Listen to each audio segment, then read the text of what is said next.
ओम शांति 11/12/2024 के साकार अनमोल धारणा युक्त ईश्वरीय महावाक्य हैं। मीठे बच्चे, बाप का मददगार बन इस आयरन एजेट पहाड़ को गोल्डन एजेट बनाना है। पुरुषार्थ कर नई दुनिया के लिए फर्स्ट क्लास सीट रिजर्व करनी है। क्वेश्चन, बाप की फर्ज अदाई क्या है? कौन सा फर्ज पूरा करने के लिए संगम पर बाप को आना पड़ता है? आंसर है, बीमार और दुखी बच्चों को सुखी बनाना, माया के फंदे से निकाल घनेरे सुख देना, ये बाप की फर्ज अदाई है जो संगम पर ही बाप पूरी करते हैं। बाबा कहते हैं, मैं आया हूँ तुम सबका मर्ज मिटाने, सब पर कृपा करने। आप पुरुषार्थ कर 21 जन्मों के लिए अपनी ऊंची तकदीर बना लो। गीत। भोलेनाथ से निराला कोई और नहीं, बिगड़ी को बनाने वाला कोई और नहीं। जब ये सारी दुनिया बिगड़ जाती है तो केवल एक भोला बाबा जो पतित पावन है वही आकर के इस पतित दुनिया को पावन बनाते हैं। ओम शांति। भोलानाथ शिव भगवानो वाच्य। ब्रह्मा मुख कमल से बाप कहते हैं, ये वैरायटी भिन्न भिन्न धर्मों का मनुष्य सृष्टि झाड़ है ना। इस कल्प वृक्ष अथवा सृष्टि के आदि मध्य अंत का राज बच्चों को समझा रहा हूँ। गीत में भी इनकी महिमा है। शिव बाबा का जन्म यहाँ है। बाप कहते हैं, मैं आया हूँ भारत में। मनुष्य यह नहीं जानते कि शिव बाबा कब पधारे थे, क्योंकि गीता में श्री कृष्ण का नाम डाल दिया है। द्वापर की तो बात ही नहीं। बाप समझाते हैं, बच्चे 5000 वर्ष पहले भी मैंने आकर के यह ज्ञान दिया था। इस झाड़ से सभी को मालूम पड़ जाता है। झाड़ को अच्छी रीति देखो। सतयुग में बरोबर देवी देवताओं का राज्य था। नीचे एक फाउंडेशन है, सीधा खड़ा है, जहाँ आदि सनातन देवी देवता धर्म। सतयुग भी सीधा है। द्वापर से टालियाँ निकलती हैं, अर्थात और धर्म आने शुरू होते हैं। एक ही तना है तो सतयुग त्रेता में एक आदि सनातन देवी देवता धर्म है। सिर्फ देवताओं का राज्य था। त्रेता में राम सीता का। तो बाबा आदि मध्य अंत का राज समझाते हैं। बच्चे पूछते हैं, बाबा हम माया के फंदे में कब फंसे? बाबा कहते हैं, कब से फंसे बताइए? द्वापर से। नंबरवार फिर दूसरे धर्म आते हैं तो हिसाब लगाने से समझ सकते हैं इस दुनिया में हम फिर से कब आएंगे। शिव बाबा कहते, मैं 5000 वर्ष बाद आया हूँ संगम पर अपना फर्ज निभाने। भगवान भी अपना फर्ज निभाते हैं। सभी जो भी मनुष्य मात्र हैं सभी दुखी हैं, उनमें भी खास भारतवासी। तो ड्रामा अनुसार भारत को ही मैं सुखी बनाता हूँ। बाप का फर्ज होता है बच्चे बीमार पड़ें तो उनको उनकी दया दरमल करना। ये बहुत बड़ी बीमारी है। 5 विकारों की बहुत बड़ी बीमारी है। सभी बीमारियों का मूल ये 5 विकार ही हैं। बच्चे पूछते हैं, कब से शुरू हुए? तो द्वापर से। रावण की बात समझानी है। रावण को कोई देखा नहीं जाता, बुद्धि से समझा जाता है। बाप को भी बुद्धि से जाना जाता है। आत्मा मन बुद्धि सहित है। आत्मा जानती है कि हमारा बाप परमात्मा है। दुख सुख लेप छेप में आत्मा आती है। जब शरीर है तो आत्मा को दुख होता है। ऐसे नहीं कहते कि मुझ परमात्मा को दुखी मत करो। अगर परमात्मा सर्वव्यापी है सबके अंदर तो ये कहना चाहिए, मुझ परमात्मा को दुखी मत करो। पर कहने में क्या आता है कि मुझ आत्मा को मत सताओ, मत दुखी करो। बाप भी समझाते हैं, मेरा भी पार्ट है कल्प कल्प संगम पर आकर के मैं पार्ट बजाता हूँ। जिन बच्चों को मैंने सुख में भेजा था वह दुखी बन पड़े हैं, इसलिए फिर ड्रामा अनुसार मुझे आना पड़ता है। बाकी कचमच अवतार ये बातें हैं ही नहीं। कहते हैं परशुराम ने कुल्हाड़ी से क्षत्रियों को मारा, तो ये सब हैं दंड कथाएं। तो अब बाप समझाते हैं, मुझे याद करो। यह है जगदम्बा और जगत पिता, मदर और फादर कंट्री कहते हैं ना। भारतवासी याद भी करते हैं, तुम माता पिता हम बालक तेरे, तुमरी कृपा ते सुख घनेरे। बरोबर मिल रहे हैं। संगम युग पर शिव बाबा माता पिता बनकर के हमको घनेरे सुख दे रहा है। फिर जो जितना पुरुषार्थ करेंगे, जैसे बाइस्कोप में जाते हैं फर्स्ट क्लास का रिजर्वेशन कराते हैं ना, बाप भी कहते हैं चाहे सूर्यवंशी चाहे चंद्रवंशी में सीट रिजर्व कराओ। जितना जो पुरुषार्थ करे उतना पद पा सकते हैं। तो सब मर्ज मिटाने बाप आए हैं। रावण ने सबको बहुत दुख दिया है। कोई भी मनुष्य की गति सदगति कर ना सके। यह है ही कलयुग का अंत। गुरु लोग शरीर छोड़ते हैं, फिर यहाँ ही पुनर्जन्म लेते हैं, तो फिर वह औरों की क्या सदगति करेंगे। क्या इतनी सभी अनेक गुरु मिलकर के पतित सृष्टि को पावन बनाएंगे। गोवर्धन पर्वत कहते हैं ना, ये माताएं इस आयरन एजेड पहाड़ को गोल्डन एज बनाती हैं। गोवर्धन की फिर पूजा भी करते हैं। वह है तत्व पूजा। सन्यासी भी ब्रह्म अथवा तत्व को याद करते हैं, समझते हैं वही परमात्मा है, ब्रह्म भगवान है। बाप कहते हैं यह तो भ्रम है। ब्रह्मांड में तो आत्माएं अंडे मिचल रहती हैं। निराकारी झाड़ भी दिखाया गया है। हर एक का अपना अपना सेक्शन है। इस झाड़ का फाउंडेशन है भारत का सूर्यवंशी चंद्रवंशी घराना। फिर वृद्धि होती है। मुख्य 4 धर्म हैं, तो हिसाब करना चाहिए कौन कौन से धर्म कब आते हैं। जैसे गुरु नानक 500 वर्ष पहले आए, ऐसे तो नहीं सिख लोग कोई 84 जन्म का पाठ बजाते हैं। बाप कहते हैं 84 जन्म सिर्फ तुम ऑलराउंड ब्राह्मणों के ही हैं। बाबा ने समझाया है कि तुम्हारा ही ऑलराउंड पार्ट है। ब्राह्मण देवता क्षत्रिय वैश्य शूद्र तुम बनते हो। जो पहले देवी देवता बनते हैं वही सारा चक्र लगाते हैं। तो बाबा कहते हैं तुमने वेद शास्त्र तो बहुत सुने, अभी यह सुनो और जज करो कि शास्त्र राइट हैं या गुरु लोग राइट हैं, या जो बाप सुनाते हैं वो राइट है। बाप को कहते ही हैं ट्रुथ। मैं सच बतलाता हूँ जिससे सतयुग बन जाता है, और द्वापर से लेकर तुम झूठ सुनते आई हो तो उससे नरक बन पड़ा है। बाप कहते हैं मैं तुम्हारा गुलाम हूँ। भक्ति मार्ग में तुम गाते आई हो, मैं गुलाम तेरा। अभी मैं तुम बच्चों की सेवा पर आया हूँ। बाप को निराकारी निरहंकारी गाया जाता है, तो बाप कहते हैं मेरा फर्ज है तुम बच्चों को सदा सुखी बनाना। गीत में भी है अगम निगम के भेद खोले आदि आदि। बाकी डमरू आदि बजाने की तो कोई बात ही नहीं है।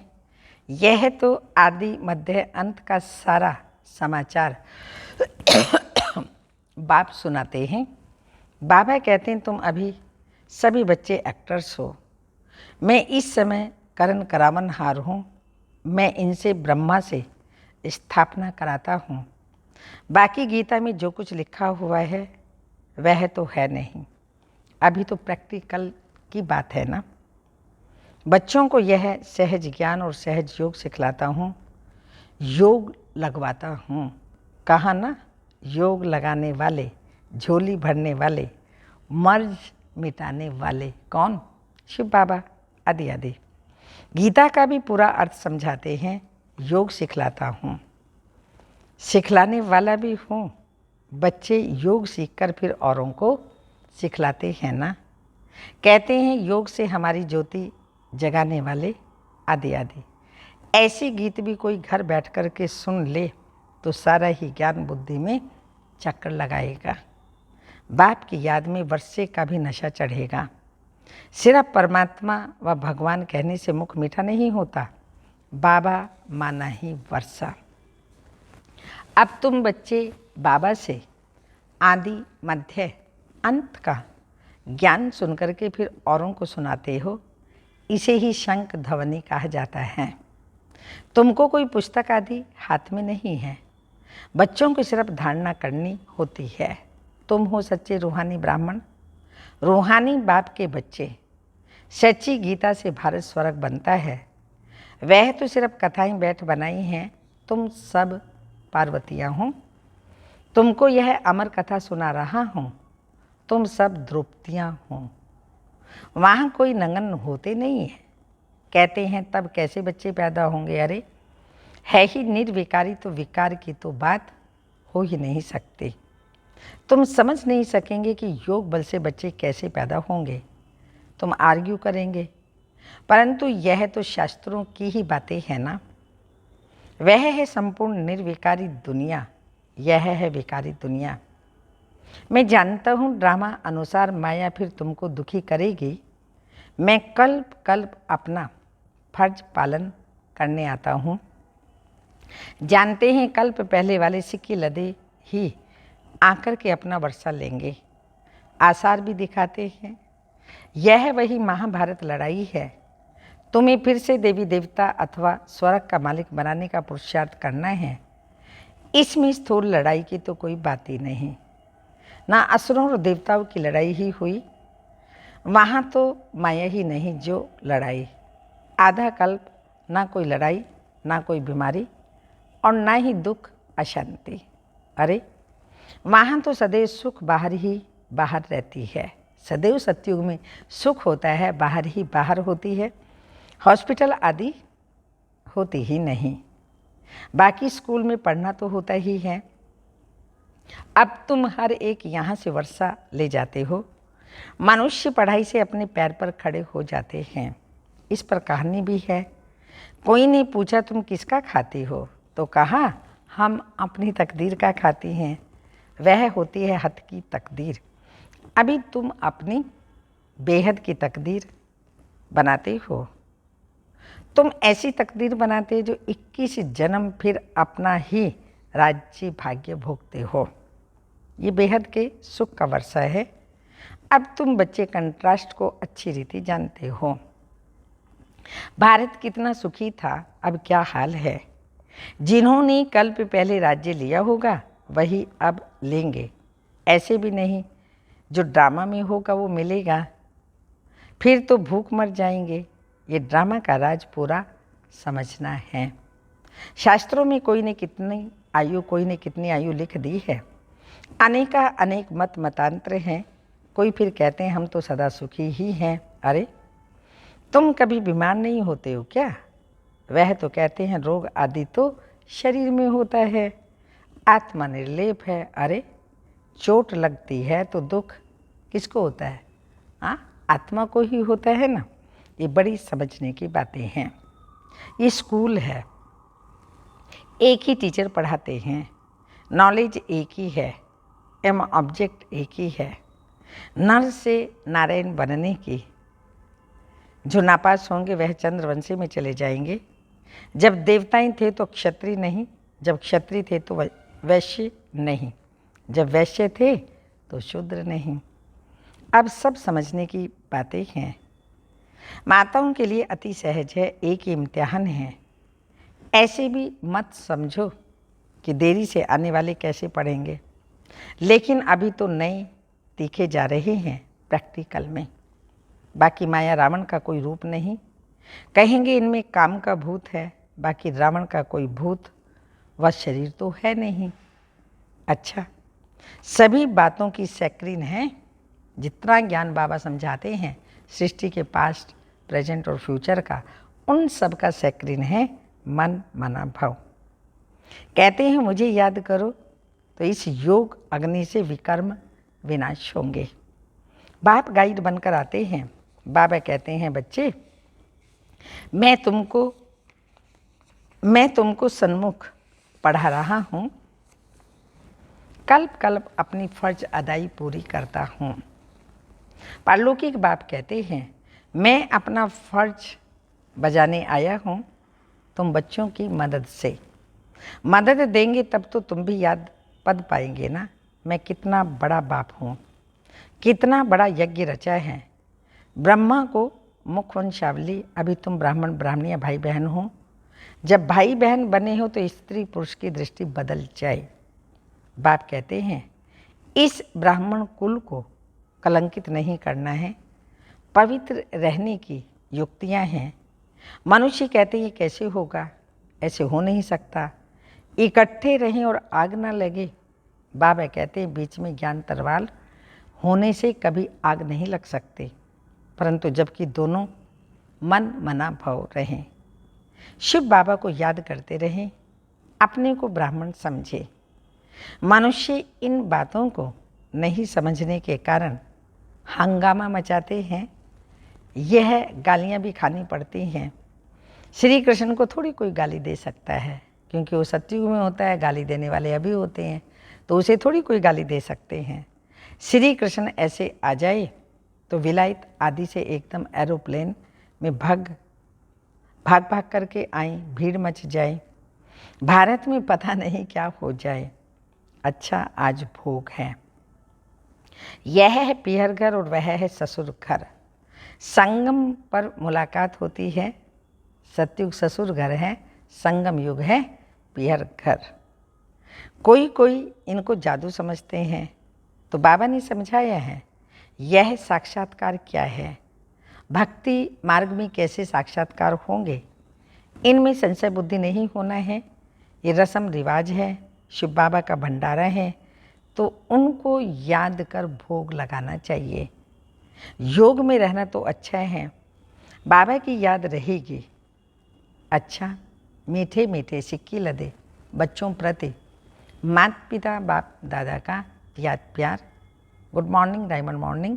रूहानी बाप की रूहानी बच्चों को नमस्ते। हम रूहानी बच्चों की रूहानी माता पिता बाप दादा को याद प्यार। Good morning diamond morning. ओम नमस्ते। धारणा के लिए मुख्य सार है स्वयं को ब्रह्मा मुखवंशावली समझकर पक्का पवित्र ब्राह्मण बनना है। कभी अपने इस ब्राह्मण कुल को कलंकित नहीं करना है। सेकंड पॉइंट, बाप समान निराकारी निरअहंकारी बन अपनी फर्ज अदाई पूरी करनी है। रूहानी सेवा पर तत्पर रहना है। वरदान, स्नेह की शक्ति से माया की शक्ति को समाप्त करने वाले संपूर्ण ज्ञानी भव।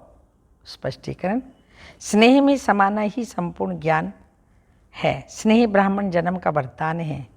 संगम युग पर स्नेह का सागर स्नेह के हीरे मोतियों की थालियां भर भर कर दे रहे हैं, तो स्नेह में संपन्न बनो। स्नेह की शक्ति से परिस्थिति रूपी पहाड़ परिवर्तन हो पानी समान हल्का बन जाएगा। माया का कैसा भी विकराल रूप व रॉयल रूप सामना करे तो सेकंड में स्नेह के सागर में समा जाओ, तो स्नेह की शक्ति से माया की शक्ति समाप्त तो हो जाएगी। स्लोगन, तन मन धन मन वाणी और कर्म से बाप के कर्तव्य में सदा सहयोगी योगी है। सहयोगी ही योगी है। तन मन धन मन वाणी और कर्म से बाप के कर्तव्य में सदा सहयोगी ही योगी है। अव्यक्त इशारे हैं, जो सेवा असंतुष्ट बनाए वो सेवा नहीं है। सेवा का अर्थ है मेवा देने वाली सेवा। अगर सेवा में असंतुष्टता है तो सेवा छोड़ दो, लेकिन संतुष्टता नहीं छोड़ो। सदा हद की चाहना से परे संपन्न रहो तो समान बन जाएंगे। ओम शांति।